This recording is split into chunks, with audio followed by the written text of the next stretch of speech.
I have to come clean. I should not have won this run. This was... What happened is I started the run, and I decided to choose the small capsule reward, which is just a small relic with no downside. And Niao gave me Juzu bracelets. I don't like Juzu bracelet. I find its impact to be too minimal. It can even be a downside, especially in the Ironclad, where combats can heal you. So when I was given Juzu bracelet, I decided to throw all planning to the wind, and I just gunned it for question mark spaces. I hit 4, as you can see, I hit 4 in a row right away. Really, a couple of turning points include, like, I got dramatic entrance in this run. It's so weird. I got a Feeding Frenzy, which I wasn't able to use super well, but then I got Volley and enchanted it with Vigor 8, which surprisingly wasn't as helpful as you'd think it might be, because I rarely got these two cards together. But the real difference maker, in my opinion, is that I was able to get Barricade in literally the last shop before the final 2 bosses. And the final 2 bosses, and actually 2 bosses, is really difficult. So getting Barricade really felt like the difference maker in this run. So I beat Ascension 10 with the Ironclad in 2 tries. Even my Ascension 9 victory felt extremely scuffed, where I started with a Perfected Strike, and I picked up Anger, which I think is the first time I played Anger with the Ironclad. But eventually, similarly, I got Feel No Pain Plus in the last shop before the final boss. No, it wasn't in the shop? Where was it? No, I got Feel No Pain from the last Elite before the bosses, and then upgraded it for the boss fights. I think I healed because I must have had Eternal Feather. Oh, it even shows you where you got it when you highlight it. Aw. Oh, that's really nice, actually. I like this. So my Ironclad runs were really strange, but I played a lot of cards, so let's talk about them. Again, we're doing common and uncommon Ironclad cards. And sure, let's start with the starting deck. I definitely have less thoughts about the starting deck for the Ironclad, which makes sense. There's half as many different cards, where all you get is Bash, and I liked Bash in Slay the Spire 1, and I find it more underwhelming in this game for some reason. If I had to guess, it's because there are more sources of vulnerable, because it's more of a supported archetype. I value getting vulnerable from my 2 energy attack a lot less. Oh, and I should point out, this is my first recording after the beta branch balance patch went out. It's not in the main branch, so I'm still recording this in version 99.1, it looks like. But I will touch on the changes that have been made, but they are not set in stone. They are not on the main branch yet. As I was saying with Bash, I find it more underwhelming in this game. It becomes more irrelevant quickly, but it's still better than Strikes and Defense. And the name of the game in the Ironclad feels like abandoning your Strikes and Defense as quickly as possible. Let's start with Anger. Anger is a 0-cost common attack that deals 6 damage and then adds a copy of itself into your discard pile. When it upgrades, it deals 8 damage. Now, I like the idea behind this card.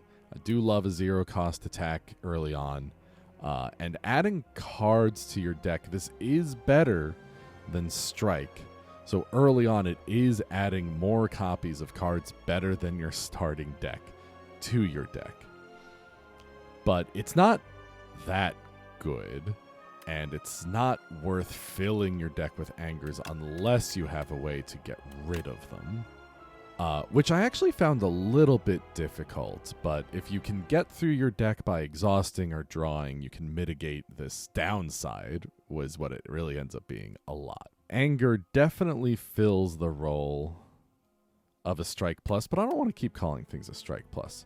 So Anger, I'm going to leave in C tier for now, because it's good early, but actively bad later in the run.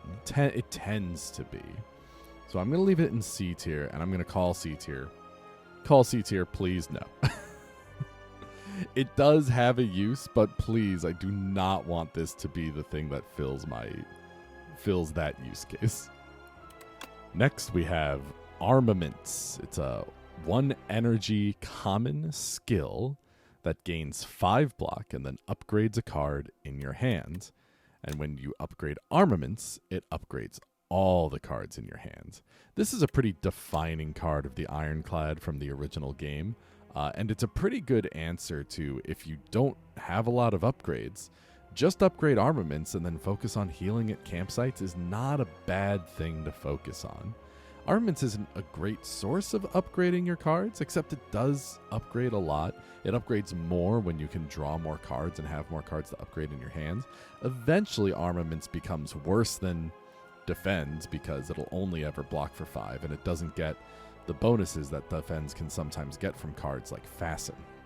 But Armaments does fill a role in certain decks. It fills a very specific role. And sometimes that's extremely valuable, and having that option is really interesting. So Armaments actually goes above Anger. It's not incredible. It's pretty replaceable, but it fills a niche, and when it can fill that niche, it's really doing a lot of work. And we're going to call that fine, but just this once.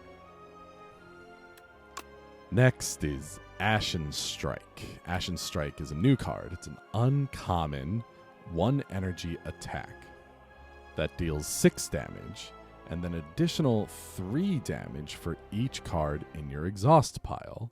This is one of those effects that keeps scaling throughout the entire combat, not just your turn, which is really nice. The upgraded version deals 4 additional damage per card in your exhaust pile. The other interesting thing about this card is that in a way it gets better. Actually, no, it does strictly get better later in the Ascensions when you add Ascender's Bane to your deck, and suddenly you have an immediate source of exhaust in your starting deck, which is kind of just a fun detail. It's not the most impactful, but it is relevant, and it's something you have to keep track of when you build your deck. You have to see how many cards you're capable of exhausting to get an idea of how much damage Ashen Strike can do, because if you can only exhaust 1 or 2 things and you have to put in work to do it, then it's probably not worth it. But once you start having like 4 things and they're pretty easy to exhaust, or they exhaust themselves with Ethereal, a True Grit is really good because that's a source of just an increasing amount of exhaust based on how many times you can play it. So you kind of can think of True Grit as dealing 3 or 4 damage every time you cast it if you have an Ashen Strike in your hands, times the number of times you play Ashen Strike. So Ashen Strike, I think, ends up being a card that is really good, but it is a card I didn't use a lot. There's a lot of different ways to deal damage and scale damage. So Ashen Strike for me is going to go fine, but just this once. I don't think it gets too much better having multiple copies in your deck. But it is a payoff for a certain synergy. Next is Battle Trance. Battle Trance is a 0-cost uncommon skill that draws 3 cards. That's all you need to know about Battle Trance. Battle Trance is incredible. It was incredible in Slay the Spire 1, and it's still incredible. In Magic the Gathering, there are 9 cards that are considered the most powerful cards ever printed, and the equivalent card to Battle Trance in that group is called Ancestral Recall, which for 1 mana draws 3 cards.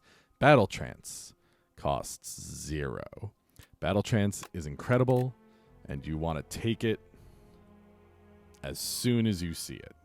This is the gimme, gimme, gimme tier. Battle Trance I want in literally every single deck. But you might be asking yourself, why didn't you read the second line of text on Battle Trance? That surely brings the card down. It's a downside, where after you play it, you cannot draw additional cards this turn. Yes, that is correct. And it does come up. It does happen pretty often where you play Battle Trance and then you draw more card draw. Even something like Pommel Strike or Shrug It Off. And you suddenly don't get value out of those cards. Doesn't matter. Battle Trance is still so valuable that the downside, again, it's not irrelevant, but it's irrelevant to your ranking of this card. This card is so powerful. Add it to all your decks and be merry. Next is Blood Wall, a 2 energy common skill where you lose 2 hit points but gain 16 block. On an upgrade, you gain 20 block. I found a really niche use for Blood Wall, which is triggering Rupture when you have Tungsten Rod. I had a few effects that dealt 1 hit, that made me lose 1 hit point, but Tungsten Rod would prevent that all the time, and then my Rupture stopped getting activated. So Blood Wall being able to activate it through Tungsten Rod was actually very relevant for me in one of my runs. Blood Wall is an interesting card. I had one run where I had it in my deck and I ignored it entirely. And then I had another run where it was just, like I said, it got through Tungsten Rod. It blocked for 20 or more because of dexterity bonuses. Really interesting card. And I think I want to rate it in the fine, but just this once tier. It is hard to imagine having multiple copies of this card in your deck. It's not the greatest way to block because it does hurt you, but sometimes hurting you is a synergy that is relevant. So I don't think it's incredibly overpowered, but it's perfectly fine, but just this once. Next is Bloodletting, a 0-cost common skill where you lose 3 hit points and gain 2 energy. On an upgrade, you gain 3 energy. Bloodletting is another card from the previous game. Bloodletting has more value in this game because there's so much less access to additional energy. I did like having this in my deck on occasion, but I didn't find it very necessary. Losing 3 hit points we're really starting to push it. The Ironclad will die if he loses too much hit points, incredibly. And finding that balance is an important part of the strategy of winning with the Ironclad. Giving 2 energy is really important for a couple of powers to get into play, and I did feel like powers were really important for my Ironclad runs. So Bloodletting enabling me to play those powers is important, but how much do I want to put this in my deck? I don't know that I want to put it in every deck. I don't know that I want to play this without the HP loss synergies, which there were a lot, but I'm a little nervous about this card. I want to put this at the top of please no for now. I could probably end up moving that later. Oh, I didn't rank within fine, but just this once. I'm actually just going to put Blood Wall above Ashen Strike. Yeah, I don't think I can jam Bloodletting into every single deck, but it is the last thing I do want to note is that you do have a 2-cost card in your starting deck, which this is helpful to cast with. But because of the 3 hit point loss, I'm going to keep it down a tier just for now, just because playing Ironclad is very dangerous. There's a lot of ways to lose hit points, and it's not a lot of ways to gain them yet. There's a couple of relics that you really want, like Eternal Feather or Regal Pillow, but without those, things like Bloodletting probably become close to unplayable, especially because you can cast it as soon as you draw it when it costs 0. Blood Wall at least limits that HP loss by costing 2. So Bloodletting goes in the please no tier. Bludgeon. It's good to be back. Bludgeon is a 3-cost uncommon attack that deals 32 damage and nothing else. But when it upgrades, it deals 42 damage. Bludgeon's a fun card, and I'm gonna wholly rate this card with some amount of bias. But pretty classically, this card seems very obviously a fine, but just this once card. One of the things that really helps Bludgeon is that there's a rare that exhausts attacks, but it adds the damage on the attack to itself. And Bludgeon can be a really effective tool for ending early fights, and then with that rare, you can still utilize it late in the game. Now, that's not a very common interaction, but it is nice that things like that exist. It's very good with the energy generation. It's very good with vulnerable. I'm a Johnny, is what we call that in Magic. I just like playing big attacks. I think it's really important to upgrade this card. 10 damage is a humongous upgrade and surpasses a couple of important breakpoints, especially when you add vulnerable. Going up to 60 damage is really, really good. That said, you cannot add more than one copy of this card to your deck. That is close to impossible. But this is a good reason to take Snecko Eye, and we always love reasons to take Snecko Eye. So top of fine, but just this once for Bludgeon. Body Slam. 1 energy common attack that deals damage equal to your block and upgrades to cost 0. Again, another iconic Ironclad card. Ironclad really is the icon of Slay the Spire, and Body Slam is really such a well-designed card. It's a lot of fun, where you can play it in a lot of decks and it's perfectly adequate, and then there's some decks where it's a key ingredient. I don't know where I rate Body Slam off the top of my head, but I think I'll pretty comfortably put it in the A tier as a card that is, thank God. Because this is the kind of card you can see and feel a great deal of relief. And even early on, it's not a great deal of relief, but it's still very usable. It's a good sequence with even just 3 energy. You play 2 defends, and then you can deal 10 damage.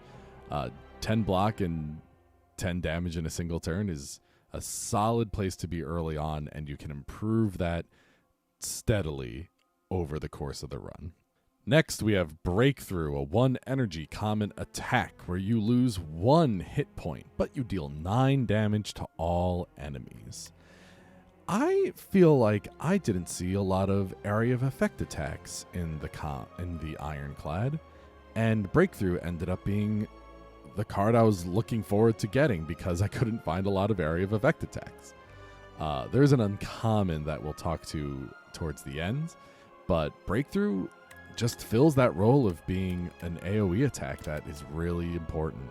Also, I never noticed it upgrades to doing an additional 4 damage. That's a surprising upgrade.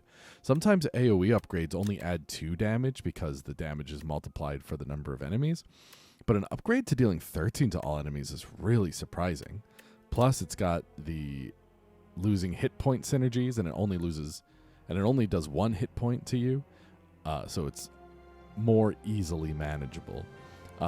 Breakthrough fills a role, and honestly, enough times I thank God it ends up in your deck, because those AoE fights can be nasty. Actually, worth pointing out about the beta patch that's out right now, there were 2 elite fights, one in Act 1 and one in Act 2, both of which are multi-enemy encounters that both got nerfed. So I think it's fair to say that area of effect is pretty valuable, considering that those multi-enemy fights were so difficult that they got nerfed. And I think there's still truth to that. This is an important solution to those puzzles. Next, we have Bully.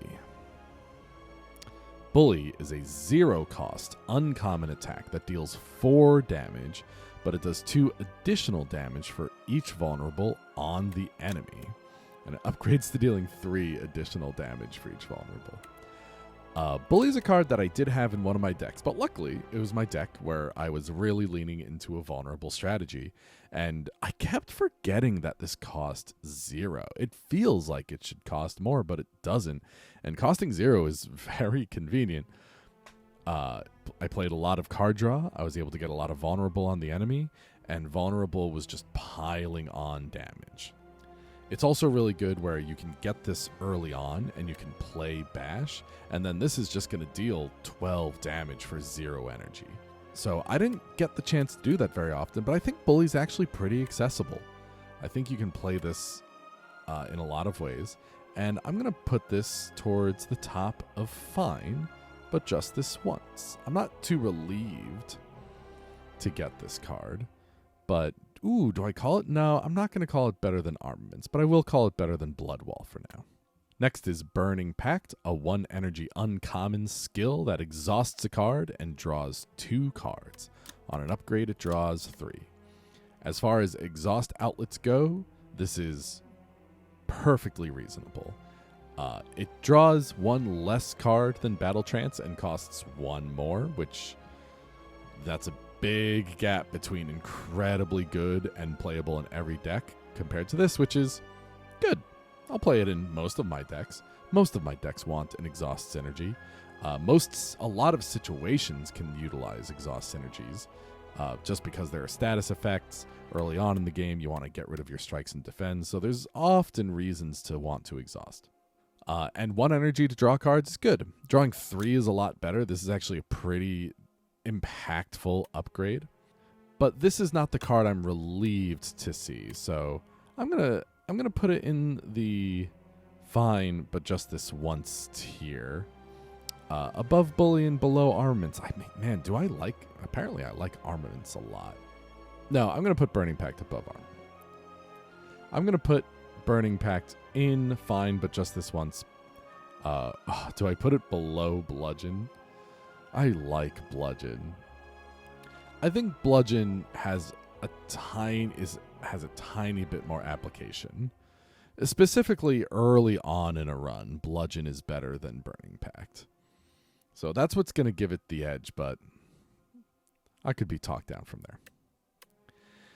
Next we have Cinder, another new card. It's a 2-cost common attack that deals 17 damage and exhausts the top card of your draw pile. When you upgrade this, it adds an additional 5 damage.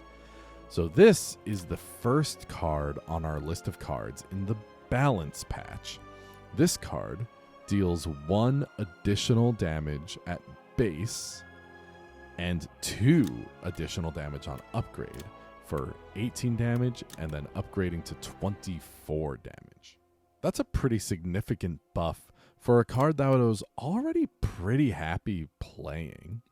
The biggest problem with Cinder is that I did find in the Ironclad there are some strategies that relied heavily on specific cards, and I found myself unable to take the risk of exhausting the top card of my draw pile.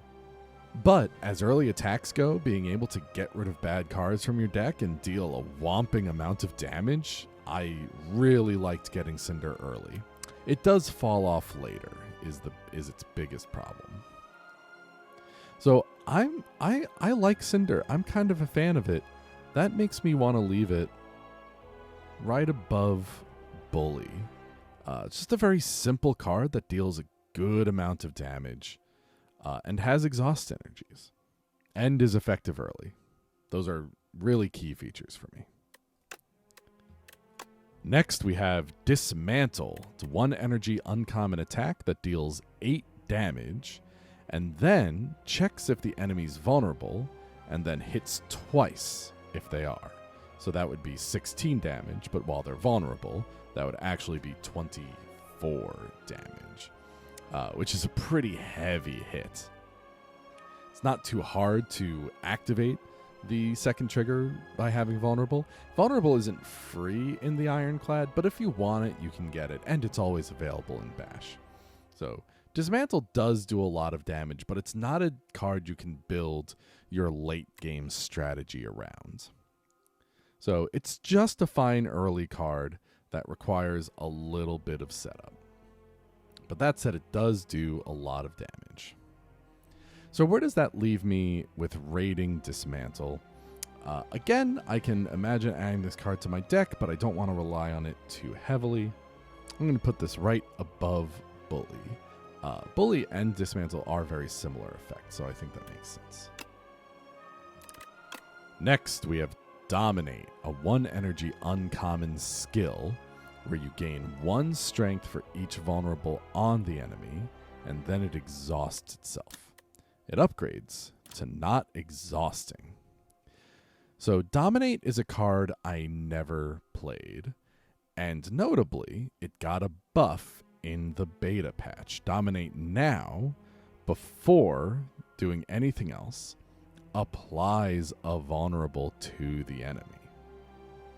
So now you're guaranteed to be able to get 1 strength, basically making this card usable in any deck as soon as you draw it.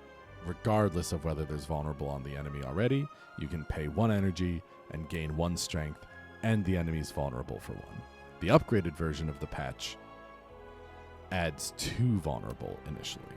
I do think that's an important buff for this card, especially because it makes the card have value in more situations.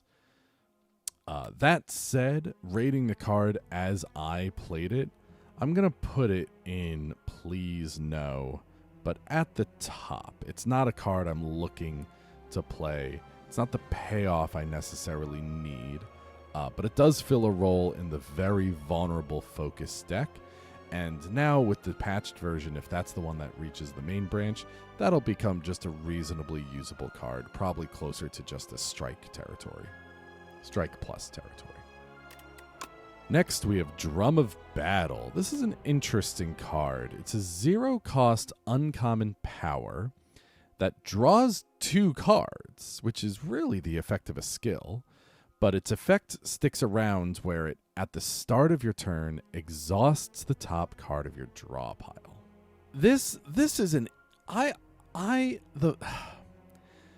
vibe that I get from this card is that Mega Crit worked really hard to design another and different card draw spell for the Ironclad. And they ended up on creating this power that exhausts the top card of your draw pile every turn, but just draws you cards for 0, just like Battle Trance.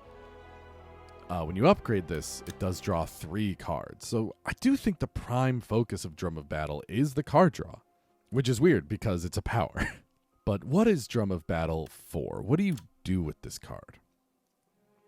Basically, what I did is if I don't have Battle Trance, I will usually take the first Drum of Battle I see. And then, like I mentioned earlier, there's those decks where there are cards that I need to win. And if those are in my draw pile, I can't risk playing Drum of Battle. Like if they're powers, until I play them, I can't play Drum of Battle, or else I'll just lose the run on the spot. But it is powerful card draw. It is 0 energy, draw 2 or 3, and the power of that is unmistakable. But you have to manage the second effect a lot more than you have to manage Battle Trances. That said, I am happy putting this card in the Thank God tier. Even if it's at the bottom, it's really good having free card draw. It's just such a powerful mechanic. It's weird that Ironclad has 2, if I'm being honest. But yeah, for the downside of having to exhaust top card of your draw pile, I would be wrong not to mention that is very much a potential upside as well with all the exhaust synergies. Next, we have Evil Eye, a 1 energy uncommon skill where you gain 8 block and then gain another 8 block if you exhausted a card in the same turn. And then this upgrades to doing 11 each time. Evil Eye is a funny card. It looks very effective. It seems like it can block for a lot. You can turn it on with things like Drum of Battle, so you never need to manage getting a card exhausted. It just always is on. And I came close to picking this a few times or buying it from a shop, and I just never did. It just never quite fit in any of my decks. So I think it's because the exhaust strategy, for me, is a very inconsistent strategy. It's very unreliable, but I do really value a big block card like this in the Ironclad. So this makes this card a really tough card for me to rank.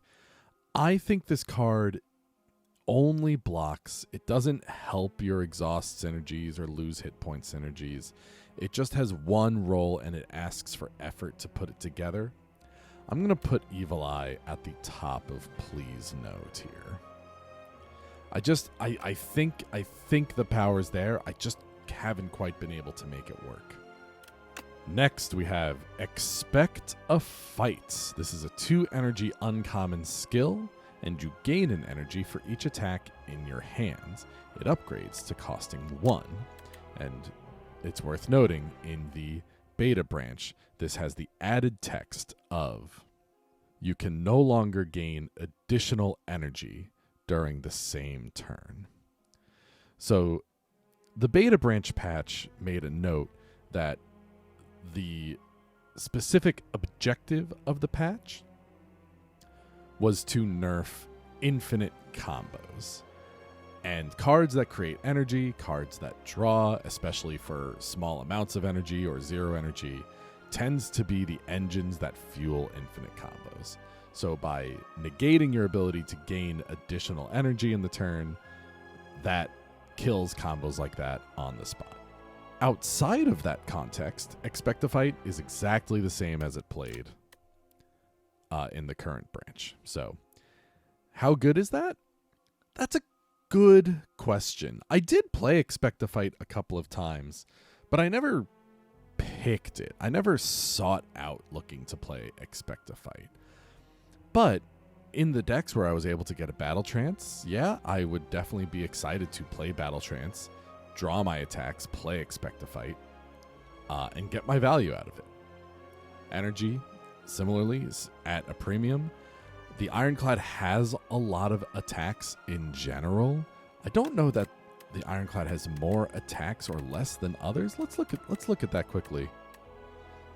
So if I say toggle attacks, common uncommon for the Ironclad, there are 28 attacks and 18 skills, 9 powers. So just one more than half of Ironclad's cards are attacks.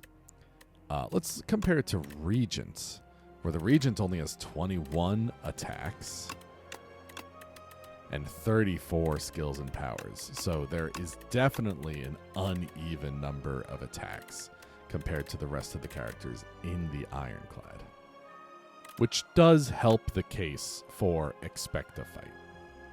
I don't know. I feel like I wanted to put this in the bottom tier just to start filling out the bottom tier, but I don't think I can. I think this card is reasonable, and I think the big question is this better than Bloodletting or not? Probably not. But Bloodletting is scary for costing 3 hit points. So this is a really interesting question. This is a tough puzzle to solve. But I'm going to put Expect a Fight. I'm not going to put it in fine tier. I'm going to put this just below Bloodletting, because Bloodletting always gives you 2 energy. For Expect a Fight to give you 2 energy, unupgraded, you need to have 4 attacks in your hands. So I think that inconsistency is going to knock it down for me. Feel No Pain. Feel No Pain is a 1 energy uncommon power that says whenever a card is exhausted, you gain 3 block, and upgraded, you gain 4 block. I'm torn on this card, but I'm only torn between putting it in the gimme tier or the thank God tier. Feel No Pain is so powerful. It was very powerful in the previous game, and it continues to be incredibly powerful in this game, with effects like Second Wind, I think it's called, is it Demon's Fire? And just like things like True Grit, it gains so much block and so consistently, and it only costs 1 energy is honestly like pretty incredible. I think the upside on this card is so high that I think I do end up putting this in the gimme tier. And man, I think I put it above Battle Trance because this is a key to winning the run. You can win a run without Battle Trance. It helps a lot. But Feel No Pain really unlocks your ability to destroy Act 3 bosses and really just like win any encounter. Yeah, Feel No Pain has been incredibly impactful card in my runs, and I think it will continue to be until they change it, which they might not, because this is the same exact version as it was in Slay the Spire 1. So, incredible card. Extremely powerful. Just exhaust your cards. Just exhaust them like crazy. This protects you so much. Next we have Fight Me, a 2 energy uncommon attack that deals 5 damage twice. Then you gain 3 strength. Then the enemy gains a strength. It upgrades to giving you 3 strength, but also dealing 6 damage twice. And this is one of the cards in the beta balance patch, where it actually, at a base, starts by giving you 3 strength and the enemy 1 strength, and upgrades to giving you 4 strength. So, first things first, when you play this card for 2 energy, it deals 5 damage twice, then gives you 2 strength. So your initial attack does not benefit from that strength. This costing 2 energy brings it down so much for me, which is why it makes sense that there's a plan to buff this card by having it give you 3 strength. Because for 2 energy, that's what you want. It being a multi-hit attack in and of itself is a really interesting add-on to this attack that is in parts a power because of the permanent strength gain on it. Really interesting card. I really like the design. I do end up putting this very low because I think this is a really difficult card to ask you to play early. Being unable to be cast the same turn as Bash, I think, is a big downside for early game attacks. Yes, I know I put Bludgeon at the top of Fine But Just This Once, but come on, can you blame me? Bludgeon is so fun. Also important to note that Bludgeon does exceedingly more damage. The big reason Bludgeon is so high is because its base damage is so high. Fight Me asks for some effort to get put in. So I haven't played the beta balance patch yet, so I think I'm going to put Fight Me as our first card in the bottom tier.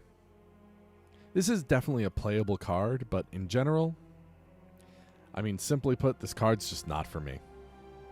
I'm actually going to rename the tier above it, because Please No is a little bit too negative. I'm going to rename the yellow tier, second from the bottom, Do I Have To? That feels a little bit more appropriate, where I will play it, but only if I have to.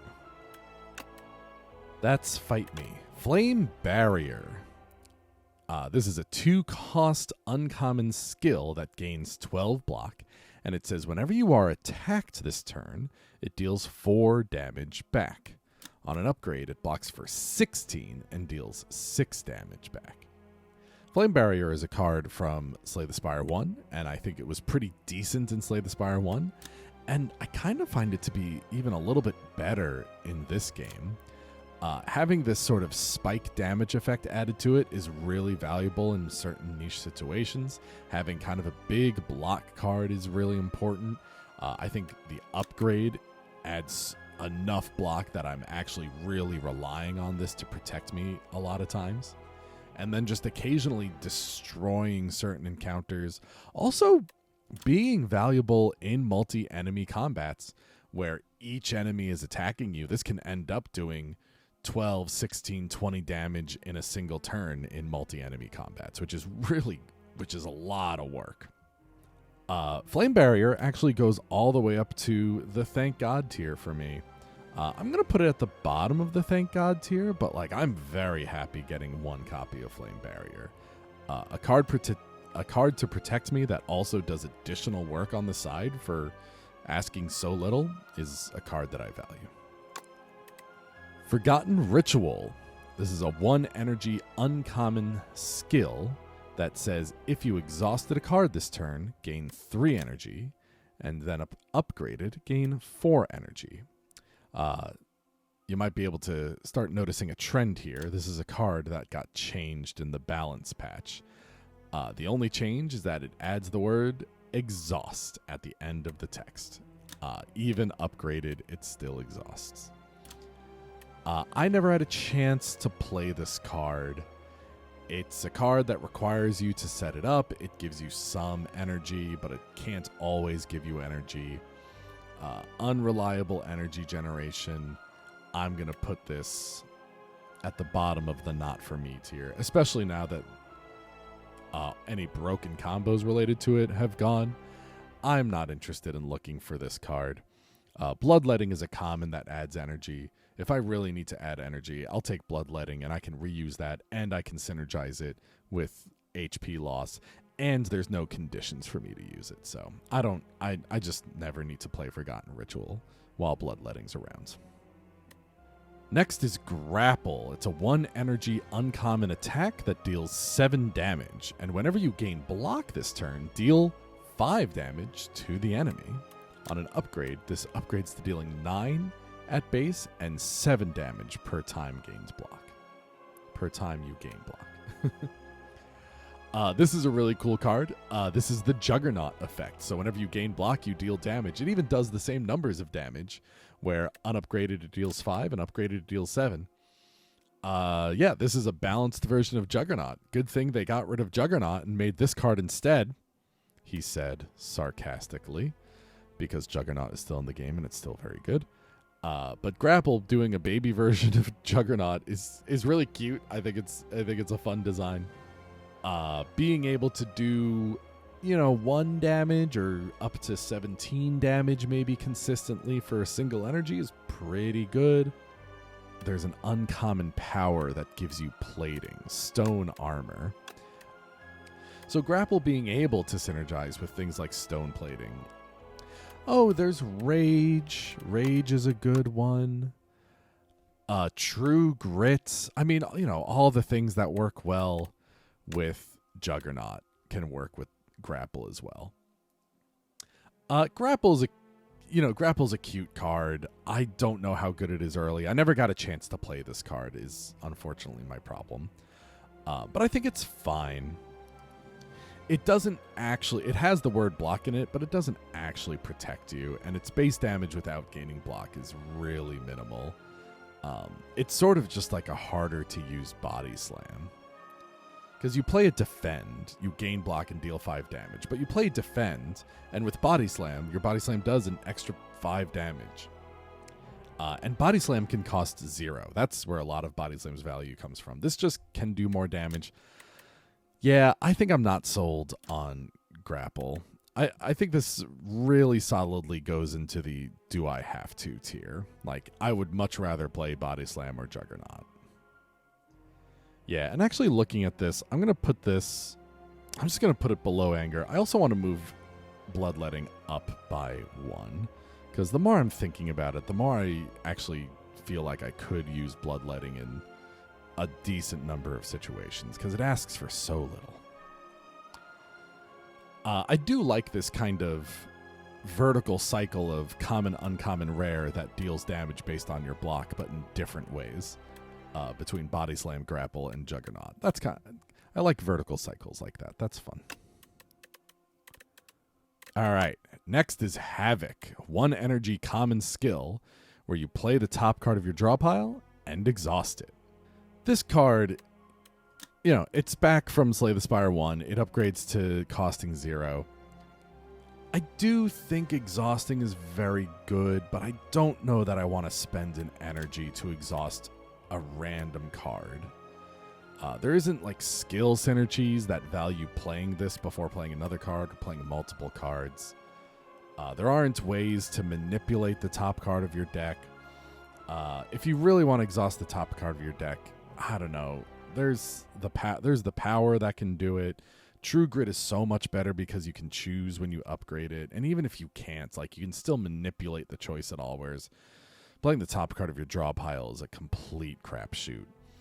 I think Havoc has a space in very certain decks, but in general, I don't want to play Havoc. I'm going to put it above Forgotten Ritual because I think... No, I'm not even going to put it above Forgotten Ritual. I just don't want to play Havoc. I think there's much better sources for this, and then this this stuff isn't very impactful early, and then it falls off later. Just doesn't do enough. Unless you're really building a deck for it, but outside of those situations, I don't think it's worth rating highly. He immediately eats his own words. Headbutt is a 1 energy common attack that deals 9 damage and puts a card from your discard pile on top of your draw pile. I did forget Headbutt exists, and I've never had the opportunity to play Headbutt and Havoc in the same game. I don't think you're doing anything incredibly powerful by playing Headbutt and Havoc in the same deck. It's more potent if you have Havoc Plus, but needing to spend an upgrade on that is pretty disappointing, especially early where you really want to be spending upgrades on things that can kill elites and help you survive the Act 1 boss. But we're not talking about Havoc, we're talking about Headbutt. But out of respect to Headbutt's existence, I'll move Havoc up above Forgotten Ritual. Headbutt is a pretty decent card. I didn't use it very often in my climb, but I did use it in a deck with Rampage, and that was perfectly fine. It was still difficult to pull off. It still asked for a lot of energy, and the single-use energy cards are, just making this sort of middling combo really complicated. Headbutt at a baseline is a strike plus, but then has some good late game advantage being able to manipulate the top card of your draw pile. That makes me want to rate this card fine, but just this once. I'm actually going to put it below Cinder. I liked Cinder. I did think it was really effective when I played it. All right, next, Hemokinesis. Hemokinesis is a 1 energy uncommon attack where you lose 2 hit points, but you deal 14 damage. On an upgrade, you deal 19. I have the pleasure to say this also got added to the balance patch, but it got buffed to deal 15 at base and 20 when upgraded. As I mentioned, as I've said a couple of times, Hemokinesis I'm already willing to play. It getting a buff, I am happy to play this card even more. 1 energy for 14 damage is a lot of value. Plus, it has the hit point synergies. And when you upgrade it, you can deal now 20 damage with Hemokinesis. Honestly, Hemokinesis is so powerful. I'm putting this in the thank God tier. Yeah, and I'm putting it at the top of the thank God tier. This is perhaps the best upgraded strike I can get. And it keeps adding value later on. It also just does enough damage that it never stops being relevant. Like, once you get vulnerable on this thing, then you're dealing 30 damage per hit for 1 energy. Like, its damage output is so high that it rarely stops being relevant. I'm very impressed with Hemokinesis. Howl from Beyond. 3 energy uncommon attack that deals 16 damage to all enemies. Now, this and another card got not changed, but reworded in the balance patch, so it does the same thing, and I want to be very clear in case you're not aware. This is a 3 energy attack that deals 16 damage to all enemies. That's how you should think about this card. But it has added upside. If you exhaust Howl from Beyond, it'll play from your exhaust pile, and then it goes back into your discard pile from there. So if you never pay 3 energy to play this card, if you can exhaust it instead with something like True Grit, then you get a free 16 damage to all enemies attack. The exhaust synergies are really kind of incidental as a piece of this card that merely can be played for 0 when you exhaust it. But it doesn't necessarily make your exhaust strategy better. It doesn't necessarily add cards to your exhaust pile. In fact, it doesn't. If you try to put this into your exhaust pile, it casts itself and then leaves your exhaust pile. That said, it's really good to play this card for 0 energy. It's not an insane amount of damage like we saw with that one Necrobinder rare that deals 33 AoE and costs 0, which did get a nerf, by the way. But this card, even playing it at 3 energy, can still be really important. 16 damage to multiple enemies, dealing upwards of 48 damage, is a good way to spend 3 energy, as Bludgeon will attest. So that card, with the upside of being able to be played for free, you know, it's not really in the thank God. It's not like a card I'm relieved to see, but it kind of can be. So I'm going to put it at the bottom of the thank God tier. This is a potent card, and it really incentivizes you to pick up ways to exhaust it. And it is one of the reasons why I don't like Havoc, because you can't easily plan to exhaust Howl from Beyond with Havoc. Yes, you can play Headbutt, but again, now you've got a 3-card combo. It's just a lot of pieces for me. Next, we have Infernal Blade, a 1-energy uncommon skill that adds a random attack into your hand, and it's free to play this turn, and then you exhaust it. Infernal Blade, not the card that you add to your hands. That stays in your draw pile. And when you upgrade this costs 0. Infernal Blade is always a card I liked. Infernal Blade does have the synergy where if you need to play a skill and attack in the same turn, you can do that for 0 energy, which is really nice. But Infernal Blade is really just an unnecessary piece. It doesn't actually change the dynamic of your deck, but it can be nice to have in most situations. It doesn't usually hurt you. It can, though. I actually think I don't want to rate this card too highly. It's just not that necessary of a piece, but it can be nice to have, or even just fun. I've mentioned before, I really like card creation. I like the randomization of these kinds of cards. So that's fun for me, but I'm going to put this at the top of Do I Have To? Next, we have Inferno. This is a reworked Combust from Slay the Spire 1. Inferno is a 1-energy uncommon power. At the start of your turn, lose a hit point. Whenever you lose a hit point on your turn, deal 6 damage AoE.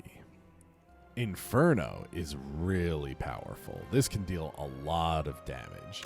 You play this card, and suddenly your cards like Hemokinesis and Bloodwall deal an extra 6 damage to every enemy.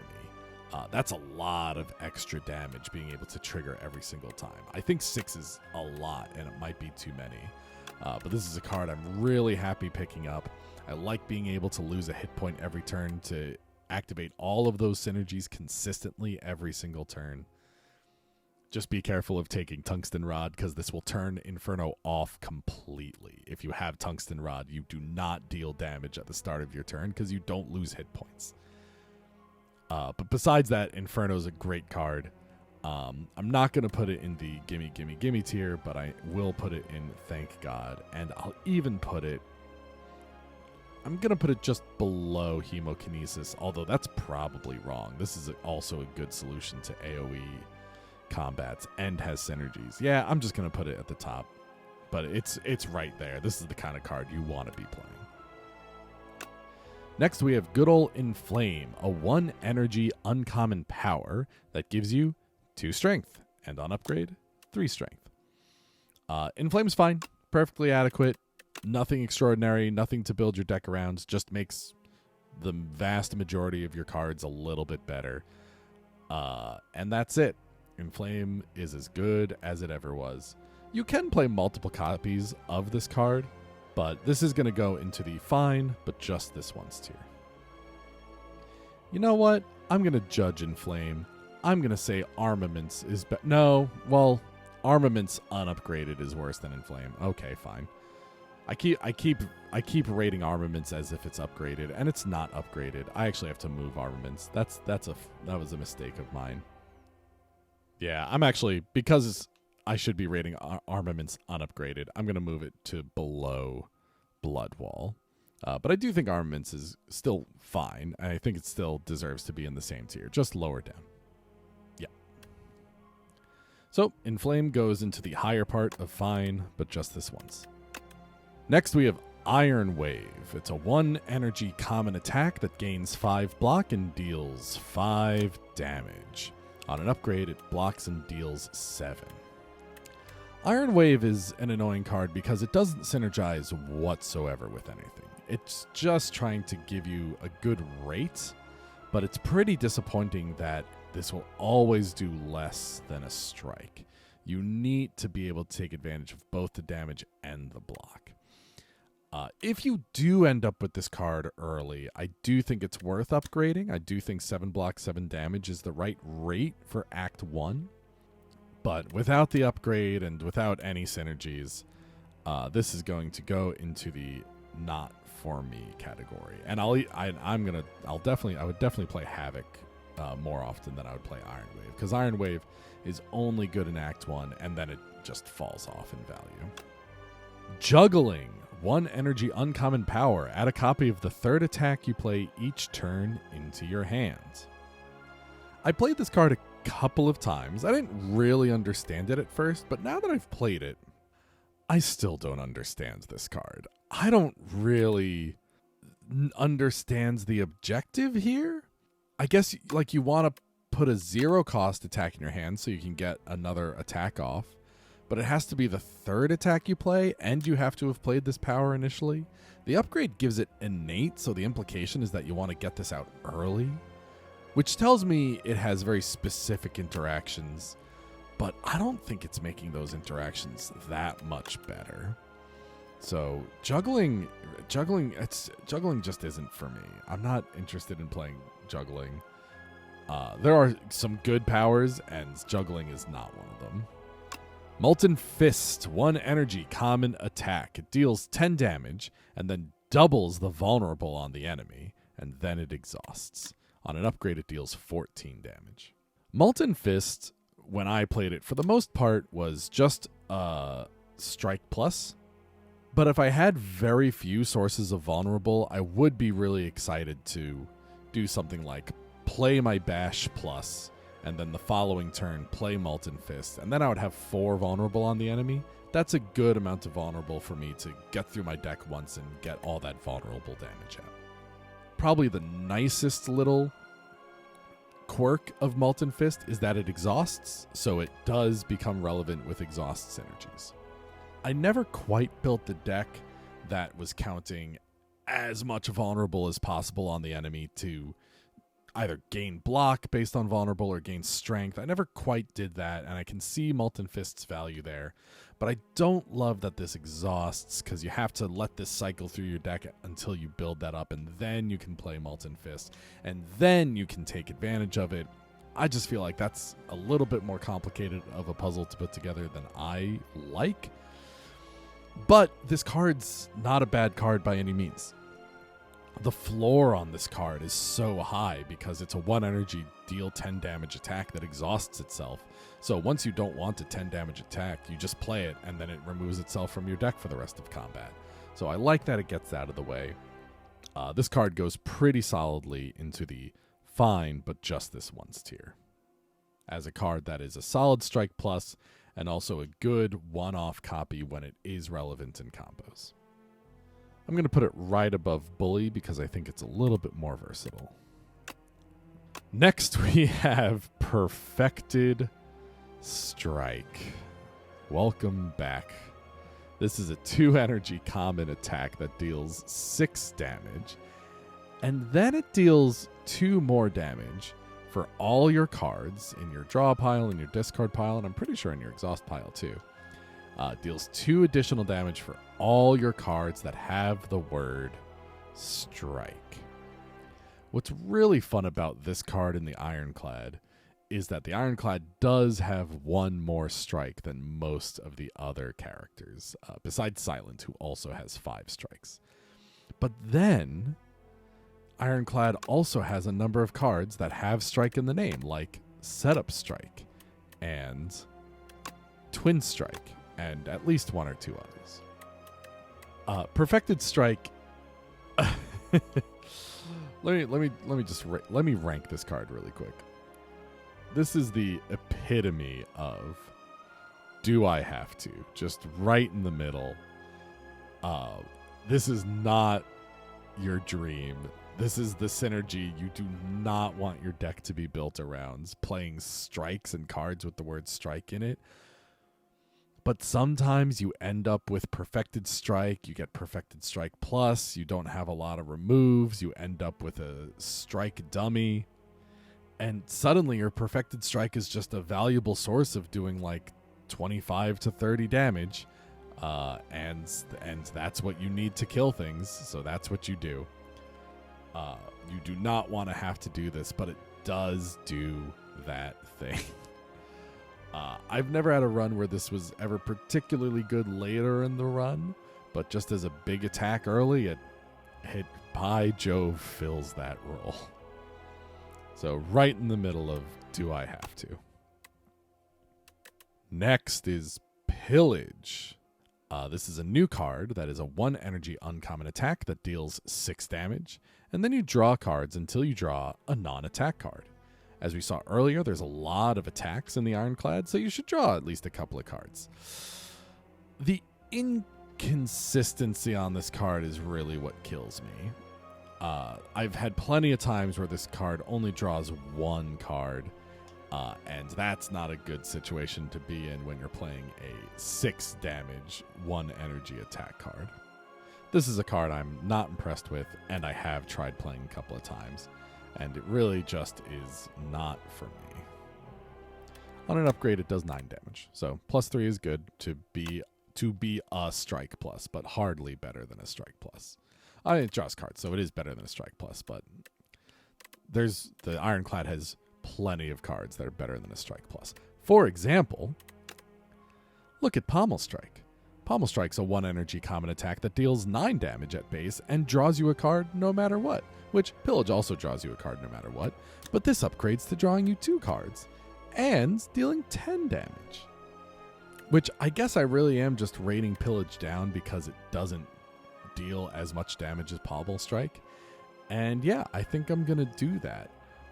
Pillage's dream is to be in a deck where you have like so pitifully few skills, but it just never came up for me. And Pommel Strike is more consistent and deals more damage, which makes it more relevant early, which is at least a place where I can play it. So Pommel Strike is going to go in the fine, but just this once tier. Yeah, it's so similar to Molten Fist, actually. I'm going to leave it right around Molten Fist. And actually just right below it, because you know what? It doesn't synergize with my Battle Trance. Next, we have Rage, a 0 energy uncommon skill. Whenever you play an attack, gain 3 block and 5 on an upgrade. Rage, I've actually been very happy with. Being able to combine this with Juggernaut is incredibly powerful, but just having a reliable block card, I think, is something that the Ironclad really needs, and there's a lot of attacks, and you can gain up to 9 block for 0 energy with this card. Sometimes more, sometimes less, but on average, this is the kind of card I do want to be playing in most of the decks, most of my decks, that I'm actually going to put this towards the bottom of the Thank God tier, because this is a full blocking strategy in a single card. I'm going to put it above Howl from Beyond. It does feel right around Flame Barrier for me, but Flame Barrier has the added perk of really unraveling AoE damage or multi-hit attacks. Next, we have Rampage, a 1 energy uncommon attack that deals 9 damage, and then you increase the damage this card deals in combat by 5, or 9 on an upgrade. I had exactly one run, I think it was early on in my Ascensions, where I just built a whole deck around this card, and it was an effective strategy. I don't think it was the best or only strategy I could have used, but you can do that, and it is a fun build. And as far as Strike Pluses go, being able to deal 9 damage the first time and then 14 the second is a perfectly reasonable Strike Plus. I'm going to call Rampage towards the bottom of the fine, but just this once tier. Put it right above Armaments. Next we have Rupture. It's a 1 energy uncommon power. Whenever you lose HP on your turn, gain 1 strength or 2 strength on an upgrade. This is a pivotal part of a lot of strategies. It's one of the main reasons you want to be losing hit points ever on your turn from a card, is because you want to gain strength from Rupture, and then you want to play multi-hit cards. This is a very pivotal part of, I think, effective late-game Ironclad runs. That said, it's not necessary, but I am going to put it somewhere in the thank God tier. Just don't quite know, honestly. I'm going to put it above Breakthrough, but below Body Slam. I think that's reasonable. Next, we have Second Winds. 1 energy, uncommon skill. Exhaust all non-attack cards in your hand. Gain 5 block for each card exhausted. And this upgrades to gaining 7 block for each card. I always think this card exhausts itself because it exhausts skills, but it never exhausts itself. It'll be the last skill in your deck. Second Wind is a card that I struggle to figure out when it's good in this game, but I end up really liking it whenever I do have it. It's so incredibly good against status conditions. Like, it's unbelievable where if you get status conditions, you get rid of all of them and protect yourself all in one turn. As it turns out, Defend is a really bad card, so being able to feed those to Second Wind is a perfectly valid use. And eventually, if you have things like Bloodletting or just any other skills that can help you, after a while, you can decide, like, actually, I just need to block this turn, and then I need to win as soon as possible. Second Wind is a bizarre card, especially in this world without power through. But I don't think I'm happy jamming this into every deck, but I will put this just above Pommel Strike, but below Molten Fist, which is a pretty hair-splitting decision, but I like right in the middle of the fine, but just this once tier. Setup Strike, 1 energy common attack that deals 7 damage, and then you gain 2 strength this turn. Yeah, it's a Strike Plus. It has Strike in the name. It wants to be the first attack you play every turn, but also you want your vulnerable card to be the first card you play every turn, so I have to do more math to figure out which one is better to do. Setup Strike first or vulnerable first. I don't like this card. I don't appreciate it. It doesn't do a lot. I don't get to use the strength that well. It's just a Strike Plus, and you can take it, absolutely, but it stops being relevant later in runs. I'm just going to put this at the top of not for me. Like, because I will, but I don't want to, and it really isn't for me. This is not the card I want to be playing. Again, there's a lot better Strike Pluses in this character. Next, we have Shrug It Off. 1 energy, common skill. Gain 8 block, draw a card. Upgrade to gaining 11 block. Shrug It Off is so iconic, it got a foil version in the Slay the Spire board game. Shrug It Off is great and perfectly valid to take multiple copies of. This combination of effects is just a extremely perfect card. I'm tempted to put it in the gimme tier, but it's not. That's not true. It's just going to go into the thank God tier, but very high. I'm going to put it right below Hemokinesis. Next, we have Spite. which is an incredible artwork. Spite is a 0 energy uncommon attack that deals 6 damage and says if you lost hit points this turn, you draw a card. Now, this card did get reworked in the beta balance patch to say if you lost hit points this turn, it instead hits 2 additional times and then 3 additional times on an upgrade. So I wasn't actually aware of any infinite combos or anything with this card, but that change definitely tells me there was something. Without that in mind, this card was perfectly adequate. It's a 0 cost card that draws cards, so I can imagine that it was part of a combo. But now that it's being reworked into being a multi-hit card, I like that as part of its synergy. At a baseline, it's just a good strike plus. It's got the slice stats where for 0 energy deals 6 damage. Perfectly fine. Nothing extraordinary. A nice piece of a deck, especially if you can draw lots of cards. You like card draw with cards that cost 0. But that doesn't put it any higher than just calling it fine, but just this once. Yeah, right below Bully for having a similar effect. Next we have Stampede. 2 energy uncommon power. At the end of your turn, 1 random attack in your hand is played against a random enemy, and then this upgrades to costing 1. I'm going to be honest, Stampede is pretty good. I played this card a bunch of times, and this is another great way to save on some energy. Just play the cards you need to play, set up your vulnerable cards, and then let Stampede do the rest of the work. It can play your Bash, it can play your Bludgeon, it can play expensive things. Stampede ends up just doing a lot of work, I found, where I would even take it very early because it gives you extra damage every single turn, and that damage can range from your worst attack card to your best attack card, and the average is somewhere in the middle, but that average is pretty good. I like Stampede a lot, and I'm going to put Stampede all the way up here. I'm going to put it above Body Slam. I think Stampede is even easier to use than Body Slam. I think I've just had some really good experiences with it, so highly recommend playing this card, and it's relevant early and late parts of the game because it's efficient on energy, and that's always valuable. Next we have Stomp. It's a 3 energy uncommon attack that deals 12 damage to all enemies, and then costs 1 less attack for each attack you played in the same turn. Upgrades to dealing 15 damage.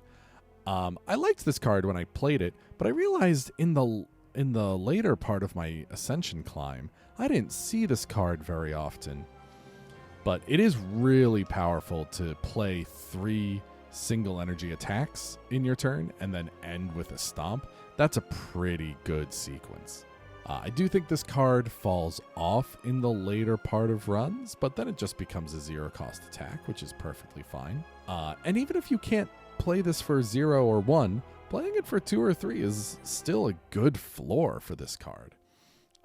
So Stomp was very good. I am just going to leave it in the fine, but just this once tier, but in a pretty good place. I'm just going to put it right below Bludgeon.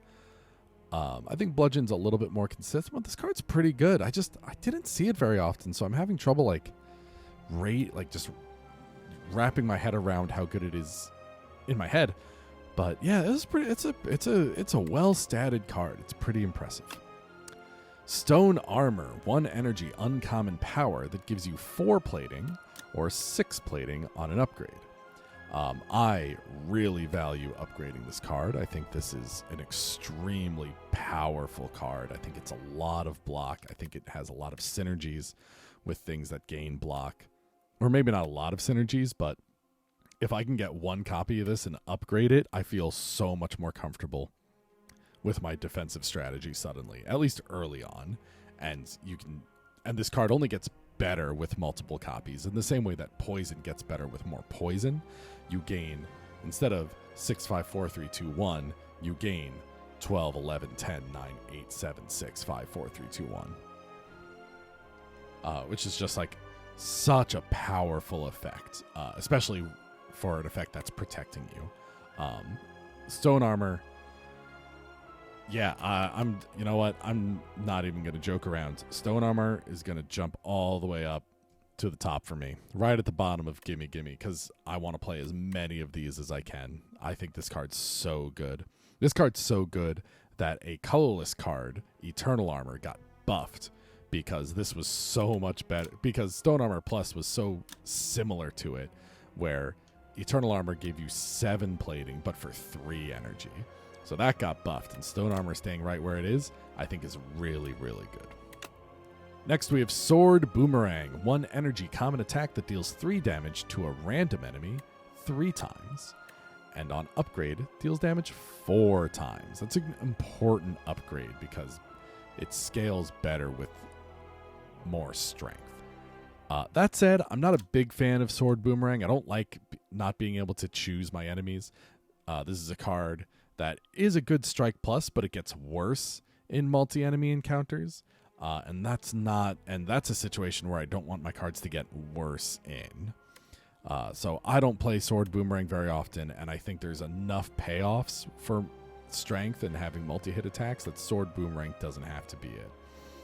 So Sword Boomerang ends up going right around Iron Wave for me. I'll put it above Iron Wave, but I'm not a fan of playing Sword Boomerang. Next, we have Taunt. It's a 1 energy uncommon skill where you gain 7 block and apply 1 vulnerable.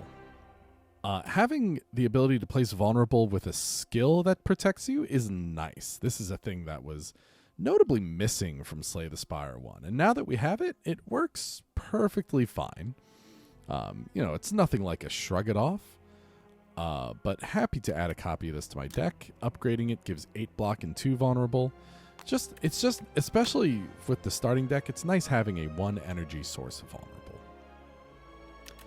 That said, it's not an incredible card by any means, but I will put it just towards the bottom of fine, but just this one. Right above Bully. Bully really represents kind of like a line where it's like, yeah, it's good, it requires a little work, but its baseline isn't too low.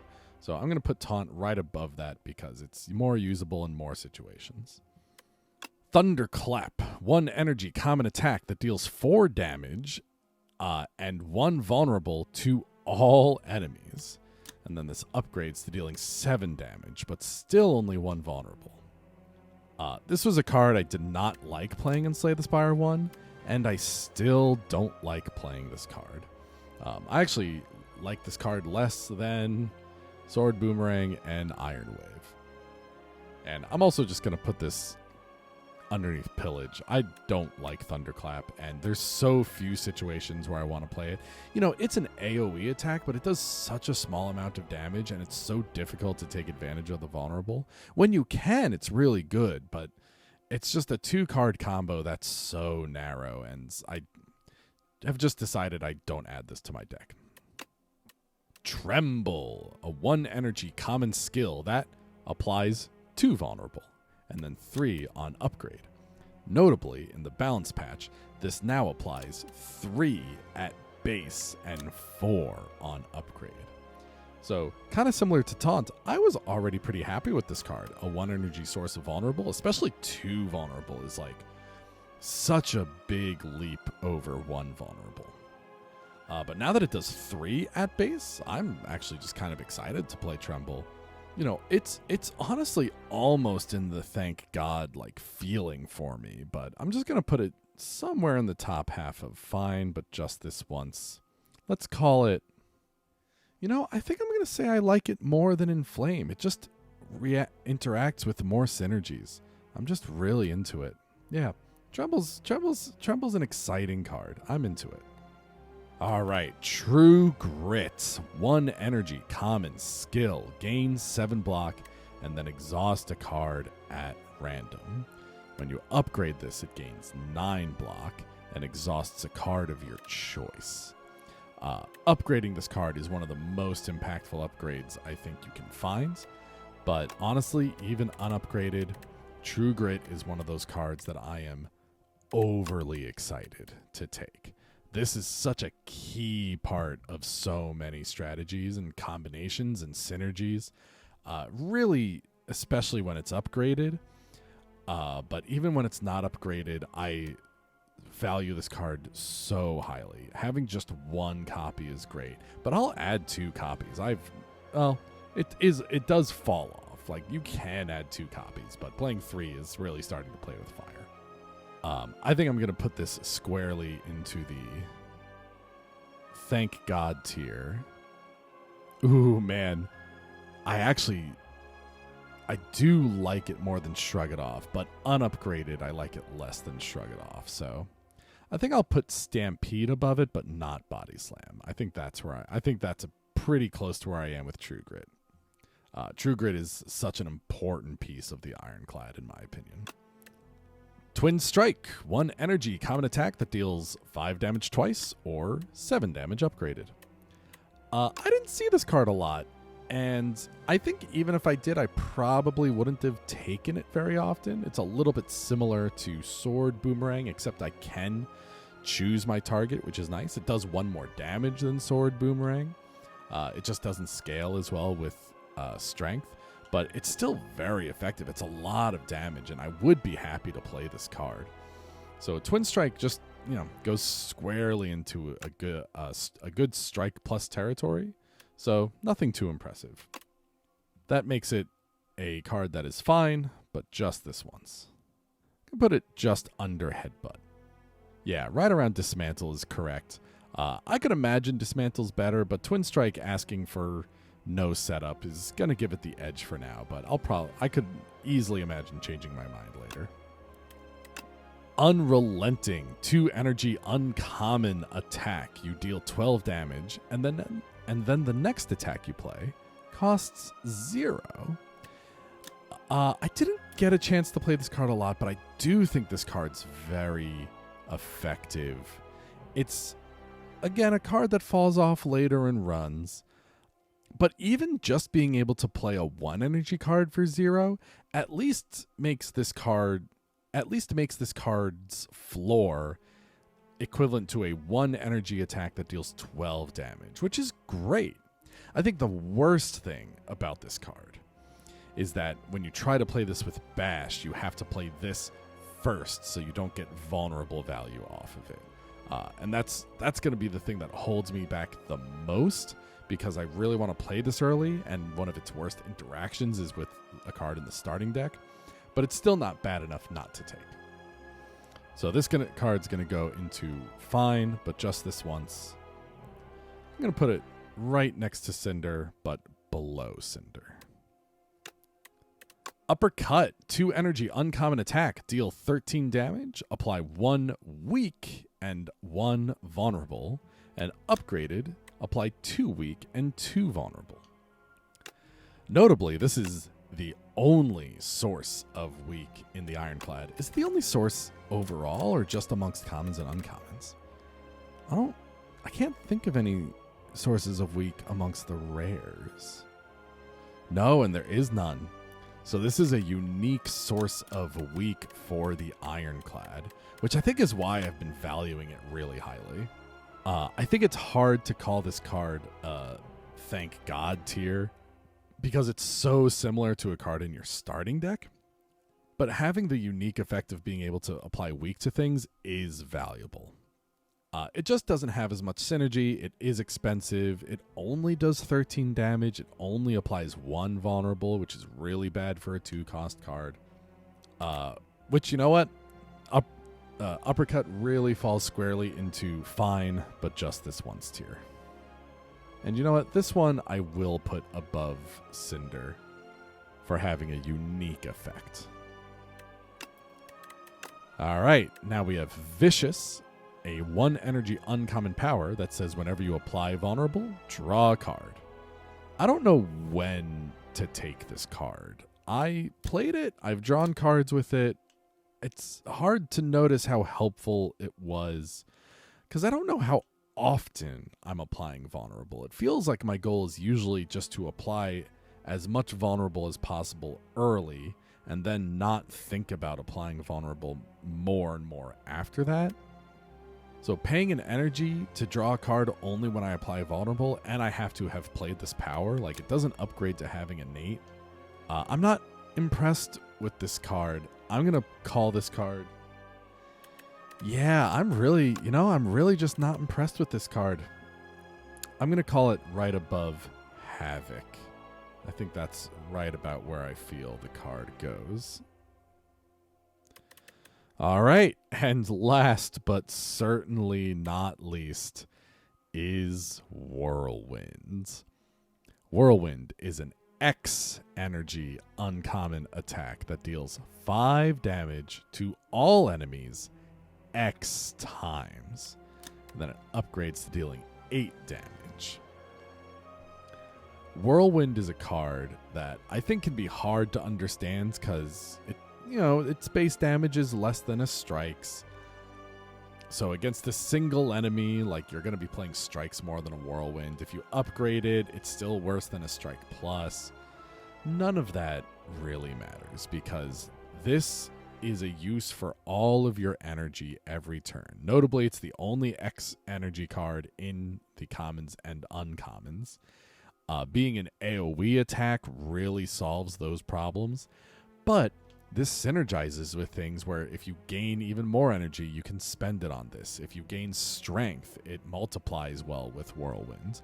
One of the fun facts that I've seen about Whirlwind is that this was, and probably still is, one of the important pieces of Slay the Spire speed runs, Slay the Spire 1, because you just build your deck up. You have things like Vigor, Akabeko, lots of energy, and just build up giant whirlwinds and take out every enemy all in one hit. And those strategies are still pretty effective. Just working towards building up a giant whirlwind is still very good. It's still a good late game strategy. And even early on, it solves your AoE combats. It gives you a place to pay off for your strength and your energy, and you're vulnerable. It's one of the few reasons to play Thunderclap, if I'm being honest. Whirlwind is very effective. And it's not a card you can jam late into any deck, but early on, Whirlwind, you know what? I'm going to put Whirlwind at the top of fine, but just this once. You can only have really one copy in your deck, but once you do, you can really work towards building your deck to optimize it, and it becomes very powerful when you do. It's really worth optimizing this card. And that's the commons and uncommons in the Ironclad. Again, I kind of hit another situation where I breezed through the Ascensions, but there was a lot of work that I had to put in to protect myself, heal myself. Things like Regal Pillow really felt like they overperformed in my runs. Battle Trance, still unbelievable to me that it's in this card pool. It's so powerful. I really like how they're using Exhaust and Vulnerable as the synergies for this character. And again, similar to the Regent, I'm not finding myself building decks solely around a single mechanic. Like, I'm really dipping into each mechanic here and there. But more than anything, the block synergies are the things that are carrying me over into Act 3, especially when combined with powerful relics and rares. Those are the things that really carry the late part of the run. So I really do value things that help me get through Act 1, Act 2, while killing some elites and collecting relics along the way. Those are the things that I really value. So Ironclad was a lot of fun. I actually wasn't a big fan of Ironclad in Slay the Spire 1, but in Slay the Spire 2, I really enjoyed this climb with him. Now we have balance changes. I'm excited to see how those are going to play out. And the next on my list is the Defect, who got very few balance changes. So I'm hoping that stays pretty relevant for a while. But I've still got to play through all that. I'm going to try and finish editing the Necrobinder rares today.